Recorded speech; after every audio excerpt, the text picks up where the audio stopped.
मुझे बताइए, ऐसा कौन सा उपाय है जिससे मैं अपना सारा धन मरने के बाद ऊपर ले जा सकूं।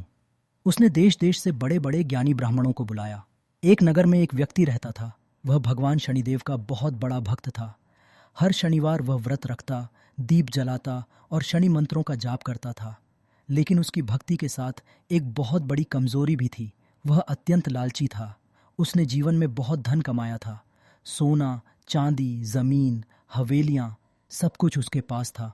पर उसके मन में एक ही डर रहता था, जब मैं मर जाऊंगा तो यह सारा धन यहीं रह जाएगा।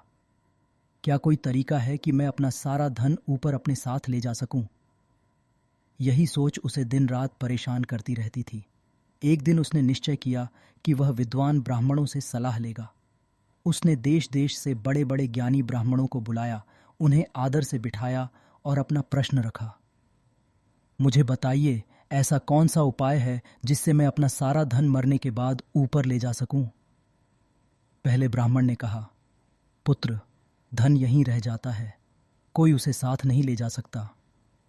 दूसरे ब्राह्मण ने कहा, मनुष्य केवल अपने कर्म साथ ले जाता है, धन नहीं। तीसरे ब्राह्मण ने भी साफ मना कर दिया। एक एक करके सभी ब्राह्मणों ने उत्तर दिया, यह असंभव है। यह सुनकर वह व्यक्ति क्रोधित हो गया। उसने कहा, अगर कोई रास्ता नहीं है तो फिर मेरी सारी भक्ति किस काम की। उसी रात जब वह सोच में डूबा था, तभी एक साधारण से ब्राह्मण उसके द्वार पर आए। उनका तेज अलग था, आंखों में गहराई और आवाज में अद्भुत शांति थी। उस व्यक्ति ने उनसे भी वही प्रश्न पूछा, महाराज, क्या कोई उपाय है जिससे मैं अपना सारा धन ऊपर ले जा सकूं? ब्राह्मण मुस्कुराए और बोले, हाँ, एक ही उपाय है। यह सुनते ही उस व्यक्ति की आंखें चमक उठीं। उसने तुरंत कहा, बताइए महाराज, मैं वह उपाय अवश्य करूंगा। ब्राह्मण बोले, तू अपने धन से भंडारे करवा, भूखों को भोजन करा, गरीबों, असहायों और जरूरतमंदों को दान दे। जो कुछ तू देगा वही तेरे साथ ऊपर जाएगा। वह व्यक्ति चौंक गया। उसने कहा, पर महाराज, दान तो यहीं खत्म हो जाएगा।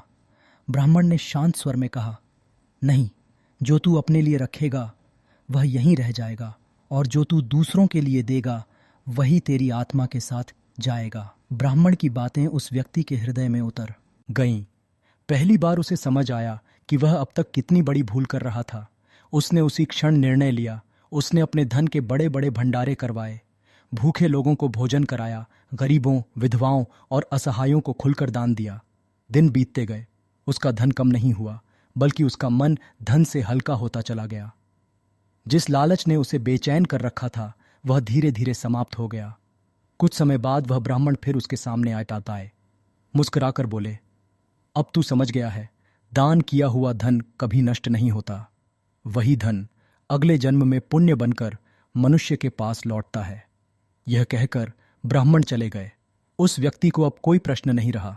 वह यह जान चुका था कि जो धन रोका जाता है वह यहीं रह जाता है, और जो धन दान किया जाता है वही आगे चलकर मनुष्य को फिर से प्राप्त होता है। यही शनिदेव की सच्ची शिक्षा थी।